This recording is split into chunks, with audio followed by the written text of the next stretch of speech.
va changer de registre. Christine Lagarde, lors d'une interview il y a quelques semaines, a dit... Alors, vous avez l'air d'être prêts. Pourtant, je ne vous avais pas dit. J'ai toujours dit que les crypto-monnaies sont des actifs hautement spéculatifs, ça reviendra, et très risqués. Bon, jusque-là. Ma très humble évaluation est que cela ne vaut rien, ça ne repose sur rien, il n'y a pas d'actifs sous-jacents pour agir comme un ancrage de sécurité. Boum. Bill Gates aussi a dit « J'aime investir dans des choses qui ont une production de valeur, qui produisent de la valeur. La valeur des entreprises est basée sur la façon dont elles fabriquent d'excellents produits. La valeur des cryptos est juste ce qu'une autre personne décide de payer, donc elle n'apporte rien à la société, contrairement à d'autres investissements. » Bref. Alors, question de l'usage. C'est du vent ou pas ? Il y a pas mal d'idées préconçues qui sont mélangées. Alors, le côté spéculation, bien sûr, il y a de la spéculation dans la crypto. On peut même dire qu'il y a de la spéculation aujourd'hui dans tous les types d'actifs. À partir du moment où vous décidez d'investir ou même vous décidez de sécuriser votre patrimoine, peu importe le support, vous avez cette forme de spéculation. Vous avez besoin de vous rassurer que votre argent il va prendre de la valeur ou au minimum ne pas en perdre. Donc l'écosystème de la crypto de manière générale, quand on parle de cet écosystème-là, bien sûr il est spéculatif.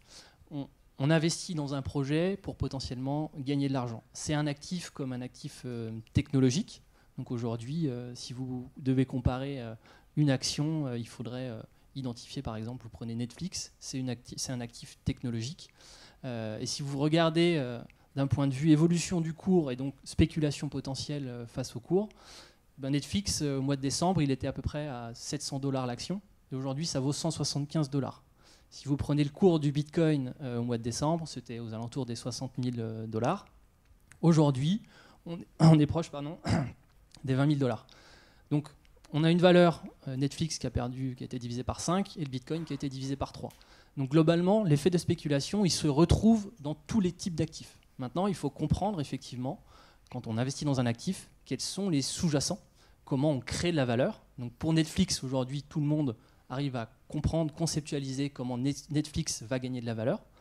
Aujourd'hui, pour le Bitcoin, c'est un petit peu plus complexe, ou pour d'autres projets. Par contre, l'applicatif, il est quand même réel.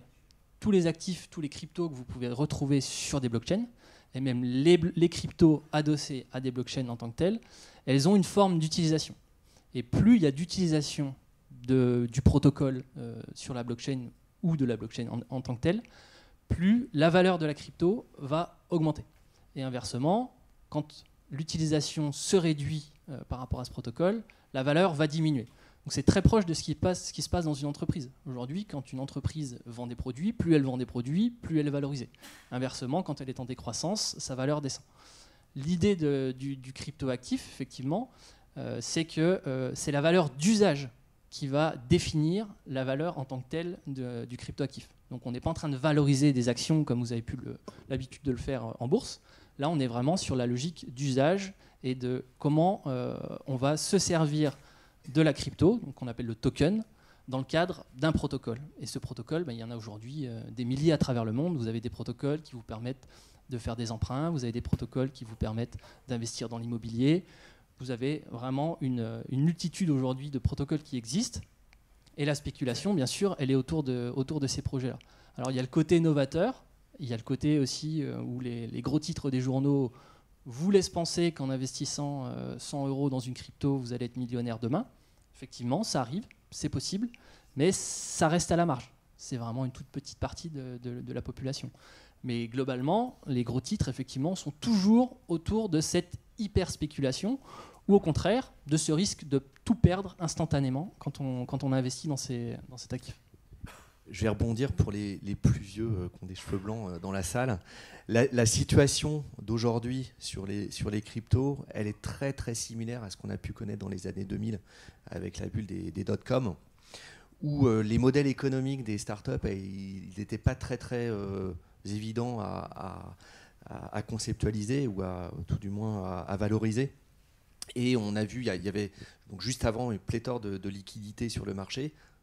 Il se trouve que là, récemment, il y avait énormément, et il y a encore un petit peu de liquidité sur le marché, mais compte tenu du resserrement des taux et puis de l'inflation, on sent que cette liquidité, elle est en train de disparaître et on va dire en symétrie, les valorisations tombent là où il y a de l'incertitude. En fait, le marché est passé dans un mode risk-off. Donc les gens sortent des actifs risqués, que ça soit du Netflix, que ça soit du Nasdaq, que ça soit des cryptos, pour reprendre leur liquidité ou la mettre de côté en attendant que la poussière retombe pour ensuite revenir. Et sans doute, c'est sans doute un bien pour le marché. On va avoir des projets qui n'étaient pas très sérieux qui vont disparaître, et puis va s'installer sans doute des modèles économiques beaucoup plus durables, beaucoup plus robustes, et sans doute on observera cette deuxième vague beaucoup plus pérenne sur le marché. Mais c'est sans doute le parallèle qu'on peut faire. Oui. Alors, je ne vais pas contredire Christine Lagarde. Plus sérieusement, effectivement, elle souligne le fait que ce sont des actifs spéculatifs, et c'est souvent ce qu'on dit également à la Banque de France. D'ailleurs, on parle, et souvent on rectifie, on parle de cryptoactifs et pas de crypto-monnaies. Je crois qu'on fait vraiment la différence entre l'utilisation de ces cryptos comme des actifs spéculatifs et puis le fait qu'ils puissent être utilisés comme moyen d'échange. Et c'est là, effectivement, où nous mettons en garde contre l'utilisation de ces cryptoactifs comme moyen d'échange, puisque ce ne sont pas des monnaies. On l'a déjà effectivement dit plusieurs fois. Je crois que là, encore une fois, on peut faire aussi un peu d'histoire. Si vous aviez, et c'est aussi notre système monétaire, alors c'est pas juste parce qu'on veut le préserver, parce qu'on le trouve bien, c'est parce qu'aujourd'hui, vous avez de la monnaie commerciale qui elle-même est garantie par la monnaie de banque centrale. Et ce système-là qui a été créé, c'est pour éviter justement qu'à chaque fois que vous allez acheter une baguette de pain, vous vous posiez la question de la qualité de la monnaie. Je crois qu'on a un certain nombre de faits historiques, notamment la période de free banking aux États-Unis, où vous vous posez à chaque fois la question de la qualité de la monnaie. Donc ça, c'est aussi pour nous, ça c'est primordial, plus que peut-être le fait que ce soit un actif spéculatif, que de s'assurer que finalement, quand vous êtes consommateur, vous ne posiez pas la question de la qualité de votre moyen d'échange. Voilà. Donc c'est aussi, c'est souvent on le rappelle, hein, c'est la monnaie, aujourd'hui dans l'économie, ce sont les banques commerciales qui diffusent la monnaie. C'est essentiellement les banques commerciales parce que c'est elles qui financent l'économie. Donc c'est elles qui créent la monnaie et qui la diffusent à l'économie. Mais elles sont garanties par l'actif central, donc la monnaie de banque centrale.